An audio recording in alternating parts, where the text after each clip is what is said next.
মিথ্যে কথা সাঙ্গ ঘোষ লোকে আমায় ভালো চালন সই বসে আছে একটু নাকি মিথ্যে কথা কর শিলাতে যাবার পথে ট্রেন ছুটেছে যখন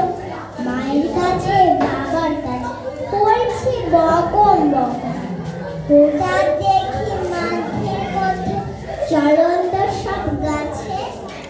এক এক রকম ভঙ্গি ফুটে এক এক রকম নাচে ও মা দেখো নিত্য নাট্য যেই বলেছি আমি বাবুকে বঙ্গ তোমার বেড়েছে ভাসলামে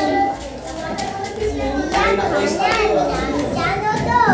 আমার সেজমেশো আদর করে দেখিয়েছে পশুরাজের কেশর কদিন অনেক চুল খচ্ছানো দেয়াল জুড়ে এগিয়ে ঠিক অবিকল সেই রকমই মূর্তি যেন দেখি ক্লাসের মধ্যে যেই বলেছে সুরঞ্জনার কাছে জানিস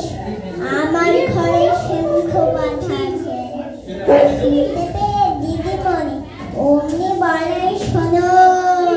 এসব কথা আবার যেন না শুনি কখনো বলি না তাই সেসব সামনে থাকে খুব কিন্তু সেদিন বসে থাকে এমনই ব্যাপার আকাশ পরে আবারও চোখ দিয়ে ছাদকে শরৎ মেঘে দেখতে পেল রবীন্দ্রনাথ। নমস্কার।